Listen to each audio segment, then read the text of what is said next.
Everyone, and welcome.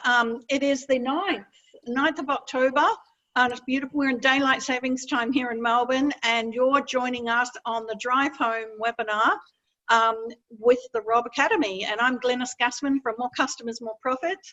And I work with business owners who are serious about growing their business, tripling their leads and doubling their profits. With me tonight, I have Phil. Phil East from Profit Improvers. He's a panelist. He's our regular panelist. How are you, Phil?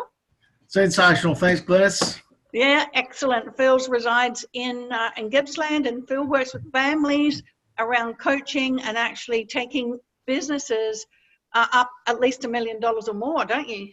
Most certainly. Just help them get a few more dollars in their pocket, make it easier for them to make some more varied lifestyle choices. Excellent. And we also have tonight joining us as a guest, we've got Nafisa from StudioHawk. Hey, how you going? Good. How are you? Yeah, really great. Thank you for joining us tonight. And Nafisa is going to be talking to us about effective SEO tactics and strategies for small to medium-sized businesses. It's going to be very exciting. But before we get into that, I do have to tell you why we do these podcasts, because we are on here every Wednesday night from 5:15 to 6 o'clock. And I do apologize, we were a couple of minutes late today. Integrity is important to us, so I do want to say sometimes technology just doesn't work. And we have to deal with that. So look, we're doing this because part of the Referrals Over Breakfast network is we have a lot of great talent in there, and we like to promote our talent out there, and we also want to share it with whoever wants to listen about some tips, strategies around different areas of business, because in business is a big beast and there's lots of different parts to it. And so we have got some specialist experts and we've got Referrals Over Breakfast in Ballarat as well as in South Melbourne. And between those two places, we have some experts in different areas, and they come on board and they share with us, you know, some tips, some horror stories. Phil loves to hear the horror stories. And we basically have a great night just having a bit of a chat about how we can improve businesses in different ways. And tonight we've got Nafisa doing, sharing it with us, because she knows a lot about SEO, right? I think, I don't know, Phil, if you've ever been to a Referrals Over Breakfast networking meeting where Nafisa has presented, but she encapsulates everybody in, and she always has all the questions asked of her at the end. It's amazing, right? Yeah, she's top knowledge. She knows the stuff. So for everyone that's not joining us on the call tonight, thank you. I know we have a number of attendees in. I want to just have a listen to what Nafisa has to say. If you've got any questions, please put them in the Q&A, because we'll be stopping and we'll have a few questions along the way. All right? So welcome and thank you for joining us on the drive home. And of course, we have got Chris as well. Sorry, Chris.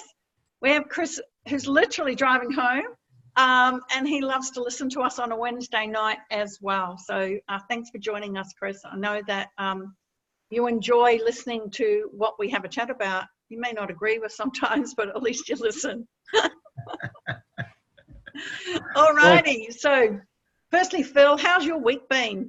Oh, my week's been unbelievable, Glenis, and I'll tell you, I know how important SEO is, but I'm a little bit not real up with it, and my head's spinning a bit with keywords and backlinks and meta tags and optimization and all those sorts of jargon that surrounds SEO, and I'm really hoping that Nafisa can sort me out with that, because I'm in a little bit of a spin at the minute. She might demystify all of those things for us. What do you think, Nafisa? I reckon we'll have a great 40 minutes of talking about SEO for sure. Excellent. Well, tell us a bit about you, how you got into SEO. Why is SEO important to you that you want to spend, you know, your week doing this? Yeah. So my journey with StudioHawk started in August last year, and I was basically brought on board as an intern to start with, and I was put through some really intensive training with SEO. I originally was looking for something in digital marketing, just dipped my toes in, and I came across the GM that hired me. And they basically said, hey, we have an internship opportunity here. If you'd like to take it, you're more than welcome to. And the rest, as they say, is history. And when I say intensive training, I actually mean intensive training. My brain could have exploded. Sounds like what Phil's doing right now. Yeah. Trust me, now that I've gone through it, I can actually explain it a lot better now. So for me, not having a digital marketing background made it a lot easier to understand SEO, because I understood it as some of the clients that I'm servicing now. So it's very easy for me to be able to talk to them about it and speak their language and basically take them through SEO as simply as possible. Yeah. And not getting caught up in the technical side and the technical jargon, as Phil put it. Yeah, so I've been doing SEO for just over a year. And the best part of it is learning more about business from the small and medium businesses that I service. So I went in with absolutely no knowledge of how businesses work and how SEO works. So I've learned over the past year both of them. And my heart goes out to a lot of the small and medium businesses, because you're wearing multiple hats in one go. And that's what brings me to work every single day, because I can take one of those hats off and make life so much easier for them and make their online presence worthwhile, so that they can have a little bit more time freedom once the campaign starts picking up and actually providing them results. They can actually either grow, or they can take a little bit of a step back in their business and relax a little bit. So either one of those outcomes is perfect for me. If someone comes in and says, hey, we've added an employee to our staff, to our repertoire, because we can grow now that we have more online presence, fantastic. That's a massive win for me. Yeah. Yeah. Cool. And so with all of this knowledge, so you've got a lot of knowledge over the last 12 months, 14 months in SEO, which is really great to see. And I know StudioHawk is a widely nationally recognized SEO company, and you're a great bunch of young entrepreneurs that are all together making a difference and understanding the back end of the digital world, right? So for the SEO, for the average small business owners out there who are not under 30, maybe most of the business owners that are out there who have been in business for 2 or 3 years are typically 35 plus, right? So they, like you said, have got their hats in many places, and they know that everyone talks about SEO, and they know that, should I be doing that, or is this just another bright shiny object that I've got to duck, I've got to duck because I don't want to do it. So I want you to share with us what SEO does, what's the advantage of that for a small business owner, and what's the likely results, like, if you could talk about a return on investment, that would be great. Yeah. So I'll start with what SEO actually means and simplify that as much as possible. SEO basically is search engine optimization, and search engine in this case we're going to be referring to as Google, because 95% of all worldwide searches go through Google itself. So that's where people go into search first. Yeah. What happens when you type up a search, you're probably going to put in a keyword that you're looking for, or a query that you're looking for. And I'll give you an example of this. So I would say nail salon, Quran. That's considered a keyword or a search query. For a small or medium-sized business that is a nail salon and is based in Quran, coming up in the first couple of pages is really, really important. That's where SEO's role comes into play. So what we do is we optimize the website to the point where we can get the website ranking within those first 2 pages. Ideally, we want to rank within the first page and within the first 5 search results. That's where your biggest advantage is against all your competitors. And with 63,000 searches happening per second globally, I reckon being able to get traffic through your website from a search result can bring you a lot more freedom in terms of chasing leads and bringing in more foot traffic to your business. Yeah. A web presence is super important in that sense, and ideally you'd want to move from wherever you're ranking, say page 5 or page 6, as close to page 1 as possible. And that's basically the role of an SEO. Yeah, so ranking on page 1 or 2 within the first 5 searches. That's what I picked up there. Yeah. Yeah. The way search behavior has changed over time, people are not going to go past page 2 as much. About 75% of the conversion happens within page 1. So 75% of people who search are not going to move past page 1. Maybe a little bit mistaken with the numbers here, because the numbers I have are a little bit dated. They're about a year old. But if you compare the numbers with that, the amount of searches that happen within Melbourne alone or within Australia alone are massive. And what you want to do is attract as many of those users to your website first before it goes to your competitors. Yeah, I've got that. Yeah, and a few elements go into SEO. I'm going to try and make it as uncomplicated as possible. Thank you. That would be really great. I'm not going to go into 3 things that I spoke about in my presentation at RoB, but I'm going to simplify it to this. The 2 factors that Google will look for, and I'm going to bring this up throughout the webinar today, is Google will give preference to websites that are relevant and reliable. Now, reliability comes from the website being error-free and secure and having a few backlinks coming through other websites linking to. Relevancy will come from having high-quality, comprehensive content on the website. So sorry, Nafisa, I'm finding it a bit difficult to hear you on some occasion. I think your mic, there's something to do with your mic.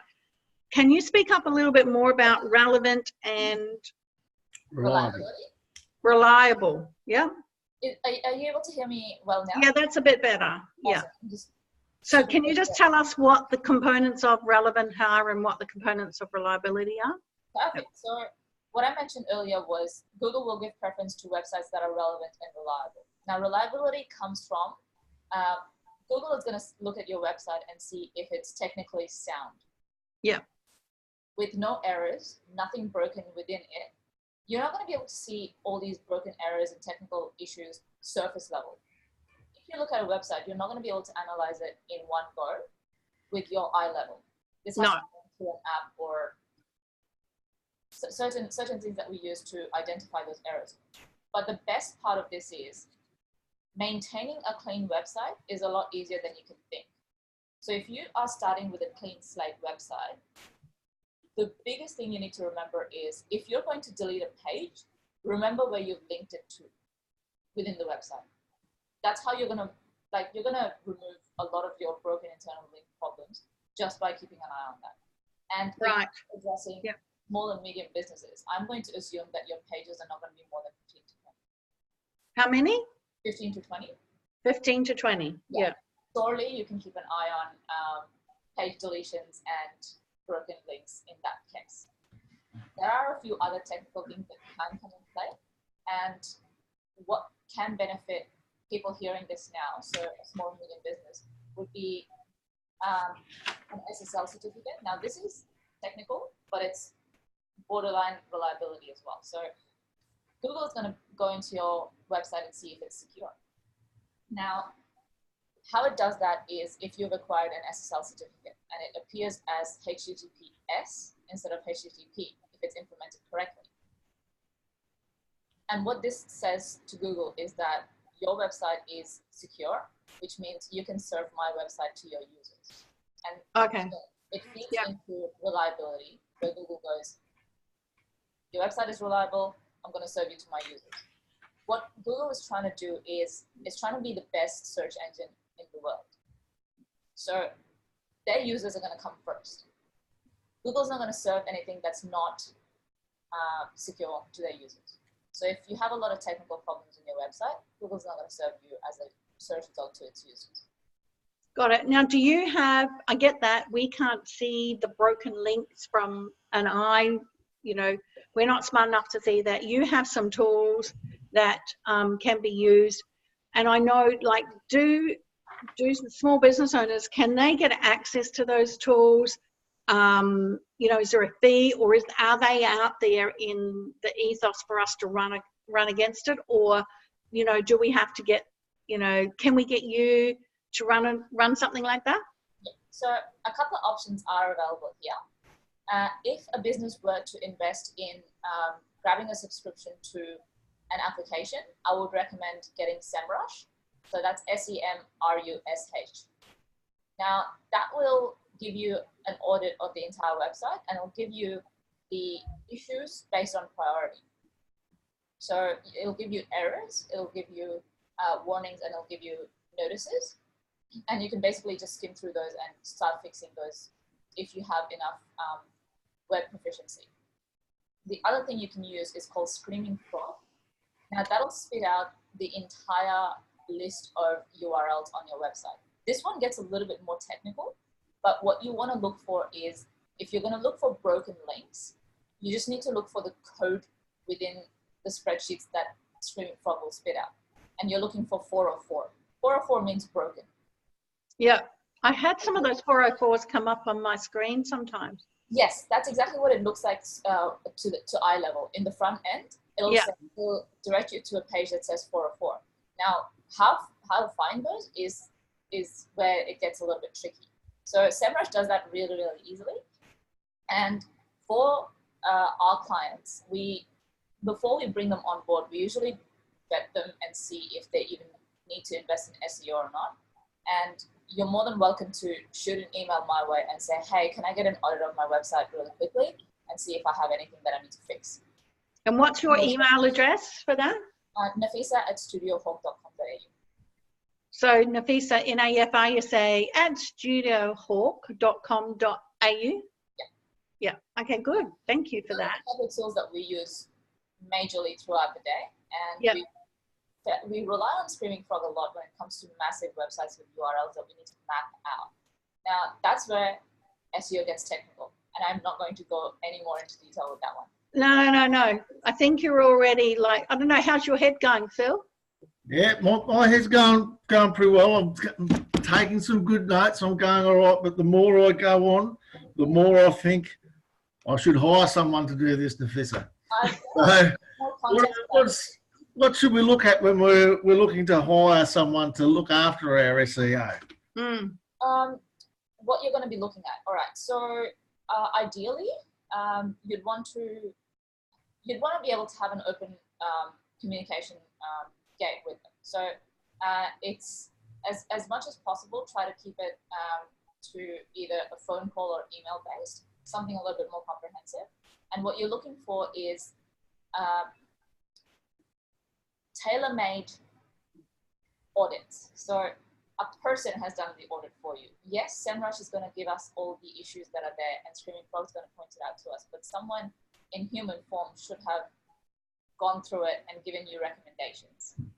So try not to keep it too automated. Yes, SEO can be automated, but there is always a human element going into it. Okay, got it. Yeah. The human element is going to come up because I'll be going through a few tips and tricks on content, and Phil, your brain's going to come back to normal.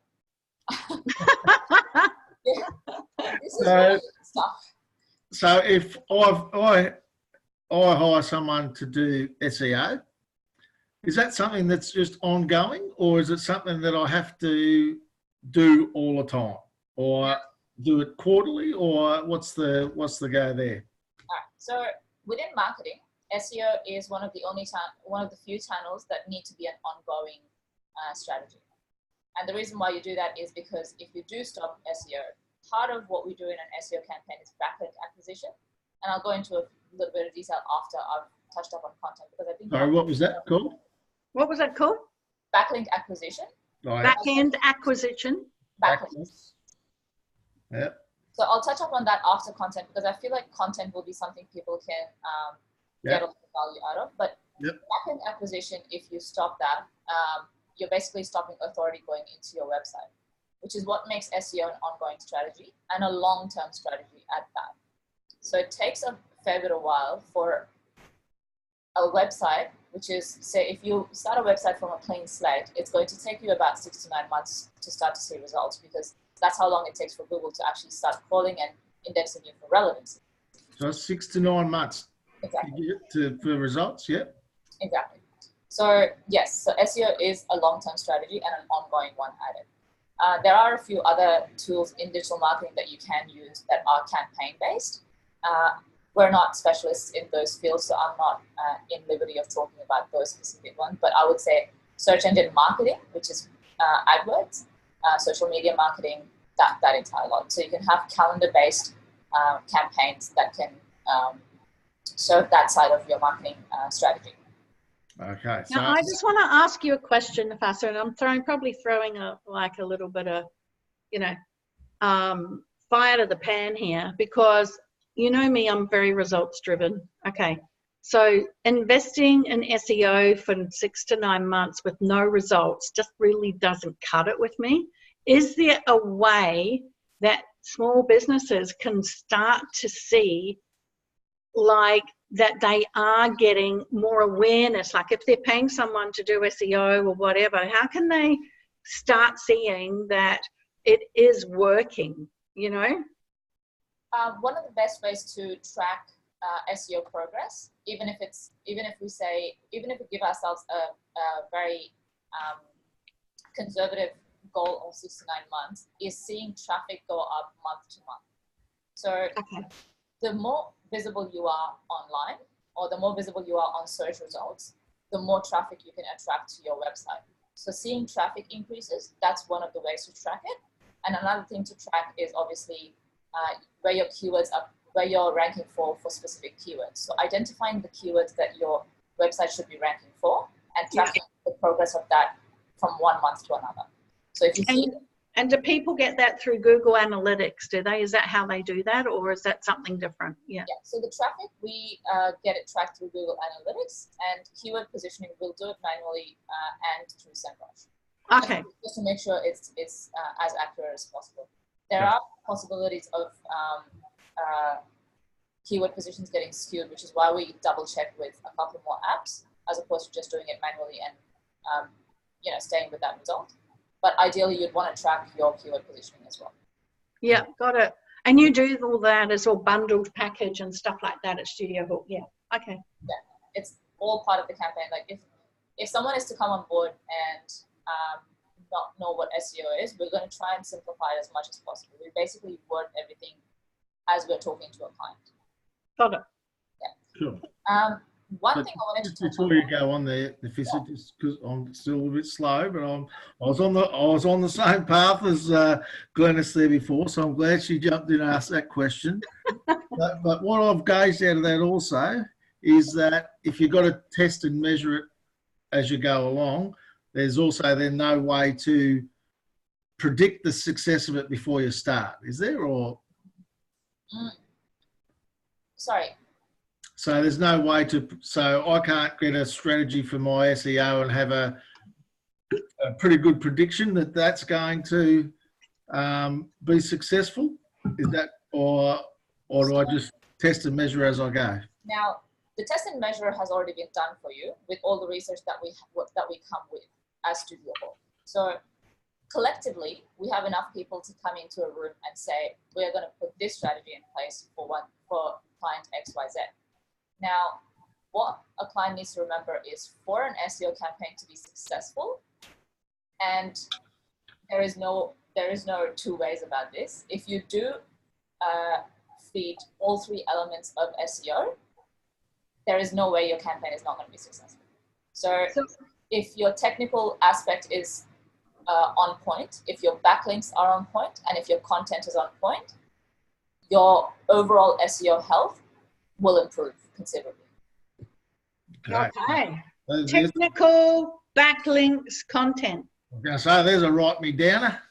Yes. Questions that come up with technical and backlinks, they get a little bit more on the technical side of SEO. So technical on-sites and backlinks, that needs a lot more explanation.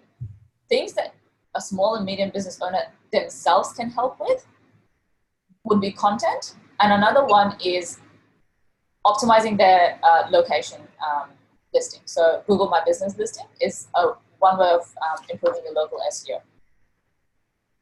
Google Maps. What about Google My Business? Is that part of SEO? Yes. Definitely. It forms part of local SEO, and that's basically the fourth element if a business has a physical location or if a business services a specific area. Okay. So you can grab a listing if you have a physical location or if you're servicing a specific area. Yeah. And with a few businesses, like say a medium sized business that has 2 or 3 retail stores, they can have 3 different Google My Business locations pointing towards the website as well. And you can optimize that accordingly. Okay. All right. All right. I'll go into detail with both content and GMVs, but I'll have your questions coming and I'll answer them as we go. I've got a couple of questions now. Can I ask them now? From we have Joan. Hi, Joan. We've got Joan joining us again. She's just about been on every podcast, so she must like what we're doing, Phil. She's written down there, how long does SEO take? SEO conservatively, as we tell our clients, will take about 6 to 9 months to produce results. 6 to 9 months, yep. Substantial results. Okay, substantial results. Yeah, that's a conservative number. We have seen results between 4 to 6 months. Yep. But we do not try to promote that. Because you don't promote that. You'd be very conservative. I like that. I like that conservative approach. Conservative is key because we need to remember that the time period that we give our clients is based on a clean website. Now, if the website is not clean and if it's not healthy, then our work increases. So it's a little bit like the human body, really, isn't it? You got to cleanse yourself out to everything to. Oh, right, Lisa. Very much that. Well done. That's a great analogy. I'm actually going to write that down. I've started training again, by the way. Yeah. Into the gym right after this webinar, actually, funnily enough. And yes, you have no idea how much I agree with that. So getting my body to a really good state overall is only going. The results are going to start showing way after that. Absolutely. I've been drinking green juices for a month and my skin is really good. So, and Phil tells me that he wants to have 2 less buckle sizes on his belt by Christmas time or something. So, yeah, I think. So I think it's great, you know, that's the analogy I've got. You got to clean it all out and you got to, you know, and then you're primed ready for performance, right? You're not going to see any result when you have that first glass of green juice in day 1. No. And it's the same analogy that applies to SEO. Yeah. Got to be in for the long haul. Exactly. Now, I have another question just quickly, and it's a good one, and it's about content, all right? So I've got Selena. She's another regular that joins us on Wednesday afternoon. Thank you for Selena. She's saying, how often should I blog? All right. So that's probably going to come into your content stuff, is it? Awesome. I'll start with not answering that question. I'm going to bring up a few content-related things, and then I'll get to the answer to that question. Now, okay, well, just can you answer it for Selena when you do answer it? Yep. So content, and in particular blogs, are important because you're basically trying to produce comprehensive information for Google's users. Now, this is where relevancy comes in play. Thing that I said at the beginning between reliability and relevancy, this is relevant. Yep. Now, as someone within the industry, like we'll take, for example, again, I'm going to go into the beauty salon thing and say, for a beauty salon to be relevant on Google, through Google's eyes, for Google's users, that website should be publishing beauty industry related articles.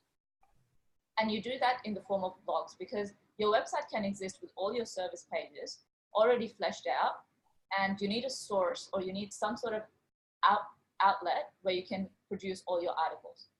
Yeah. Now, in terms of answering Selena, was it? Yes, Selena. Sweet. Yeah. How often should you blog? Ideally, we recommend our clients to blog on a fortnightly basis. It's more as a signal to Google, depending on how often Google crawls that specific website. It could be anywhere between a week and 30 days. Mm-hmm. Be notified of how many times you're updating your website and how often you're posting more content. So ideally, once a fortnight, I have worked with enough small and medium businesses to understand how difficult running a business is. For me, a minimum of 1 a month is also acceptable. It just has to be super comprehensive. It has to follow a good set of keywords, and it has to always be relevant to the business. So a beauty salon should not go and write about database research. Yeah, can I ask a question for myself? I blog once a week. Fantastic. I just have that in my diary, and I just think about, I know the themes that I want to write about every month. But And then I just break that down, and I do it once a week. Is that all right? Yes. It's And what's the size? How big should it be? Because some of them are about, I don't know, they're more than 300 words, and some of them are about 800 words. Is there a difference? Yeah. Look at it from an SEO strategy perspective. Now, if it's an article that reflects news, it just has to be more than 200 words for Google to not consider it as thin content. But if you're going via SEO strategy, and if you're targeting keywords, the more comprehensive, the better. So I'd recommend 800 to 1,000 words for those targeted ones.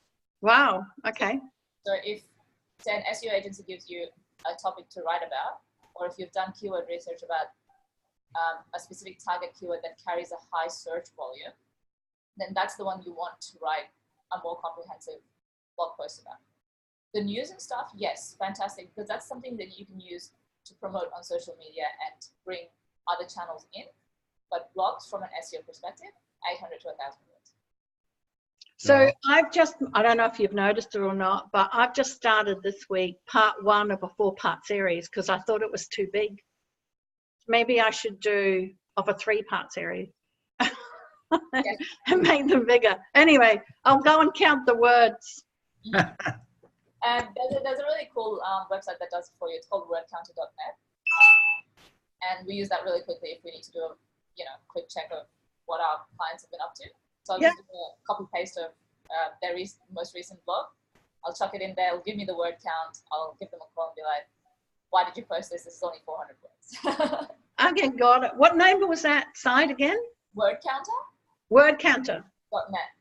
That'll do a quick one for you. Okay, cool. Yeah. Nafisa, Anna's just on the line. G'day, Anna. She's just asking, can you just back up over the 200 word purpose again? What was the reason for the shorter? Yeah. The shorter post? Yeah. So it's not necessarily a shorter post. Like, say, if it's not targeted for an SEO purpose, a page should not be less than 200 words. Less than 200 basically looks like thin content to Google. Right. Thin content. Thin content. Yes. And what does Google do with thin content? It sees you as irrelevant and unreliable. Okay. It basically says there's not enough information on this page for my users. Right. Exactly. Now, I like a bit of spy stuff, Nafisa. There's a bit of this jargon caught my eyes. Black hat, SEO. Now, is that legal or ethical, or what's that? Ethical SEO is the only SEO you should be doing. Oh, okay. What about black hat? What's all that about? Is it exciting as it sounds? Black hat is where you do two ways of doing. Okay, I'm gonna drill it down to only 2. There's several ways of doing black hat tactics. One is keyword spamming, so having way too many of those high volume keywords just sitting in your footer link. Yeah. And spamming it all through your entire page. So your page has to be written for a user. It shouldn't be written for SEO. It has to be written for user with SEO in mind. Yep. Yep. And the second thing is black hat backlinks, where a lot of I'm not going to say a lot of agencies, there are people who outreach and try and acquire really low quality PBNs, or PBNs are not necessarily all bad, but it's in that style basically. So they bring you 100 a month and they're all irrelevant, they're low authority. Google will pick up on that. Google sees exactly what is pointing to your website. Now what happens with that, you can do it for a few months and you can practically do it for even a few more months after that. But once Google picks up on that, and Google will, it will penalize the website. Yeah. It'll either penalize the website to the point where it drops off searches, or it will reduce rankings. It'll basically register it as not so reliable, so you're going to go lower in rankings, which is where ethical white hat SEO is super important. And what's the difference between a tag and a keyword? Tag is part of the code. Right. It's what? Sorry, part of what? Part of the coding of the website. Okay, yeah. We don't have to do anything about that? Meta descriptions, title tags, yes.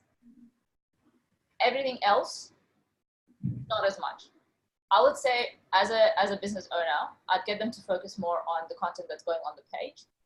And the meta description and the title tag have to be relevant to what's on the page as well. Those are the two things that you need to remember from an SEO weighting perspective. Okay. And is there any recommended number of those that we have to have on a page or something like that, like meta descriptions and title tags, or not? So there's only one title tag per page, one meta description per page, and one H1 tag per page, no matter what Google says. Okay, right. Someone from Google actually said you can have multiple H1s, and we're like, no, we've tested this, but you shouldn't. And with those, there are limits of characters. So title tag should be less than 70 characters.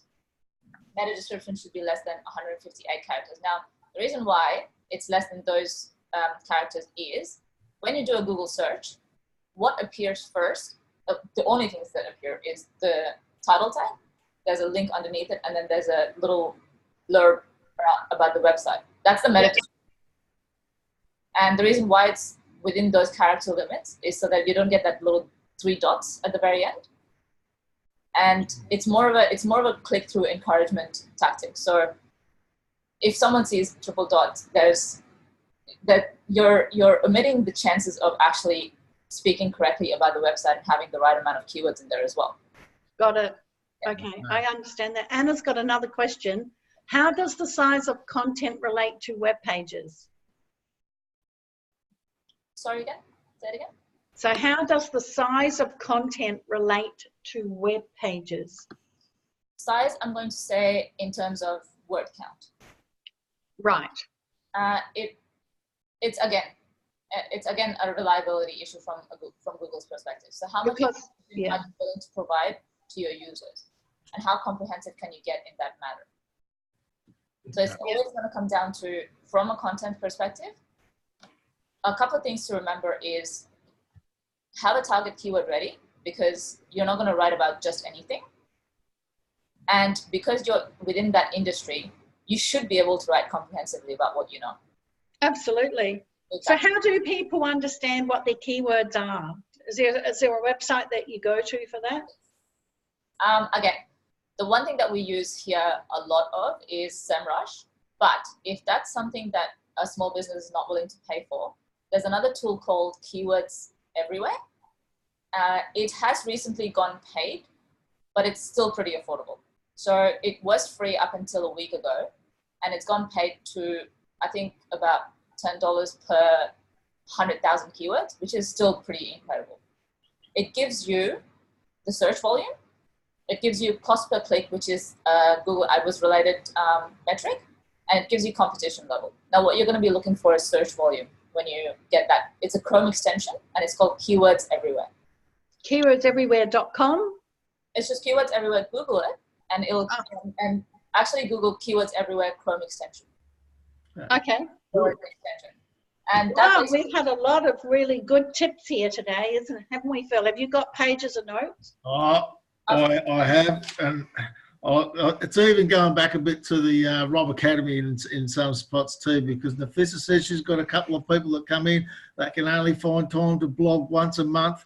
I think they should go to Referrals Over Breakfast, look up the past episode with Nellie about time management, and then they can they might be able to get some tips in there. So. Oh yeah, awesome. But we've also got a couple of videos in there around, you know, what you should be looking for around how to create your websites as well. And it gives you a few tips, but it doesn't go directly into the SEO, because it's really it's quite specialist. And as we've been hearing from Nafisa today, you know, you've really been able to put this into you know, everyone's language rather than, you know, talking jargon, which is really important because, you know, as you know, small businesses, they don't have a lot of time and there's not a lot of spare cash flow to spend on things. And what they do want to spend on their marketing and advertising, they want a result for. So, you know, it's important that if they can do some things themselves to help the process,